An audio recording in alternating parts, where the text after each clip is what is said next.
Good evening everybody. Today is August 8 and share ko lang yung nangyari sa amin today. So, sa Sun Life kasi, every quarter may blood drive. So, since I joined Sun Life, nagdo-donate ako ng blood. Okay. So, yung daughter ko sumama sa akin today. Excited siya. Gusto niya mag-donate ng blood.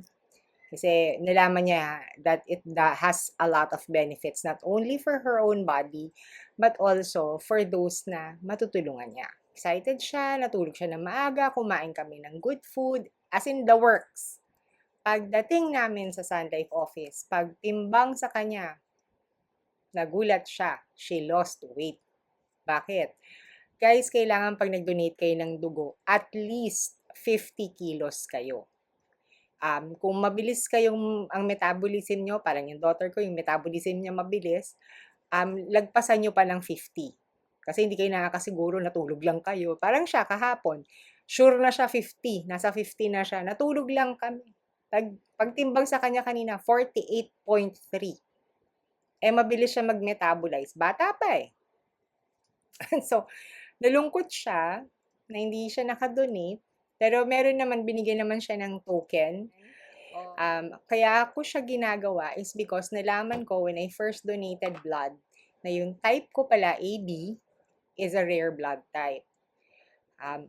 I never knew na sa hospital pala or in any chance na kailangan ng dugo at AB ang hinahanap, napakahirap daw mag-secure ng AB.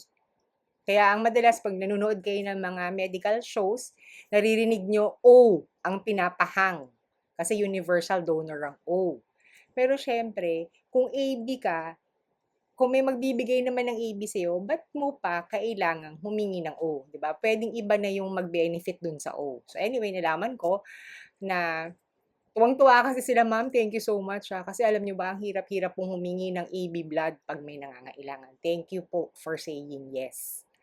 So, simula nung nilaman ko yun, ay papanindigan ko talaga to. Kasi, paying it forward tayo dito. Kasi paano kung ako yung isang araw mga ilangan ng AB, di ba? Plus, nalaman ko, sa isang bigay mo pala ng dugo, yung isang bag na yon, 3 tao na yung matutulungan mo doon. For platelets, for plasma, and for the red blood. So, 3 agad na tao. Hindi naman sinasabing isang tao mangangailangan ng lahat ng yun. But, at least. So, yon. So, excited ako kanina. Saya-saya ko. Hala, na-reject ako. Hindi dahil sa timbang, dahil bumagsak yung hemoglobin level ko. Ayun. Sure ko lang kayo, wala akong nangyayari sa akin. Wala akong sakit. Nagulat ako, ha? Tapos, ang unang tanong ng doktor, okay, did you recently have or do you have your period? Yun ang tanong ng doktor. Siyempre ako sumagot, yes, today's my last day. Bakit po? Okay, kasi ma'am, kapag meron po tayo, bumababa po yung hemoglobin level natin. So, yan ang reason kaya mababa ang score mo. So, guys, hindi naman super baba. For the ladies out there, siguro depende sa edad. Depende. My score on the hemoglobin test after they pricked my finger was 11.3. Dapat pala, kahit na meron ka, pwede ka mag-donate ng dugo kahit meron ka. Pero dapat 12.5. Yun. 11.3 ako. So, di ba? Tapos, syempre, proactive ako. Tinanong ko yung doktor ng Red Cross. Kasi Red Cross yung ka-tie up ng Sun Life every time may blood drive. Sabi ko, pwede po bang pag okay na ako at okay na po yung timbang ng daughter ko, pwede po bang dumiretso kami sa Red Cross office? Sabi niya, yeah, sige. Sure, no problem. Bring an ID, bring your donor card, and then go there. Tell them magdo-donate ka ng dugo. So, yun. So, there was a little bit of sadness sa aming dalawa today because we really wanted to do that. And, but, there is still a good side. Kasi, pwede pa rin kami mag-donate kahit na hindi kami nakadonate kanina sa office. So, you guys, to pay it forward, if you have the capacity to go to the nearest Red Cross Center, or if your offices like us sa Sun Life, you have blood donation drives every quarter kasi they get every quarter. Yan ang So, mag-donate po kayo. Kasi it can save your life. It can save someone you know, a loved one, a friend, or it can just save anyone because you can never know.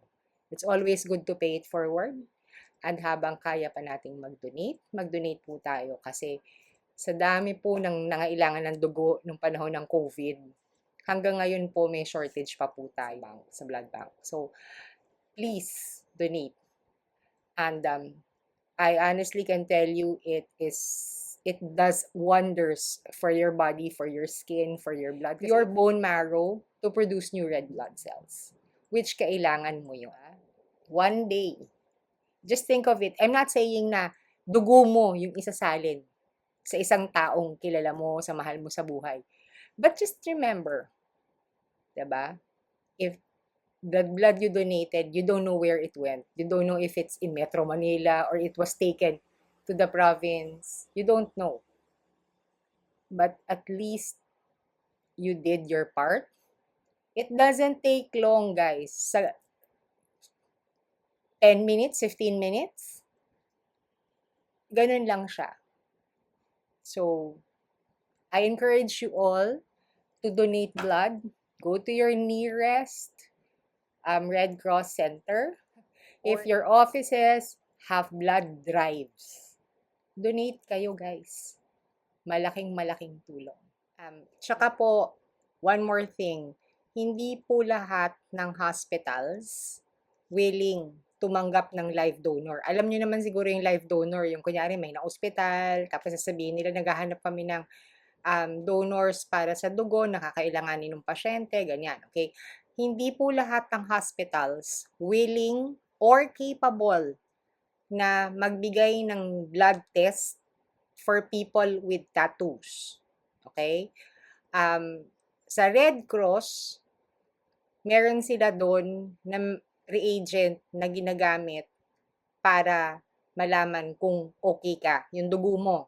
Kasi 'di ba hindi tayo nakakasiguro kung saan ka nagpatato or malinis ba yan or whatnot. But hospitals, I learned this several times sa mga nangangailangan ng dugo na friends, family members. Hindi lahat ng ospital willing na i-test ka. So pag nalaman nila agad-agad may tattoo, X ka na. Or blatantly sasabihin talaga nila, any donor basta walang tattoo.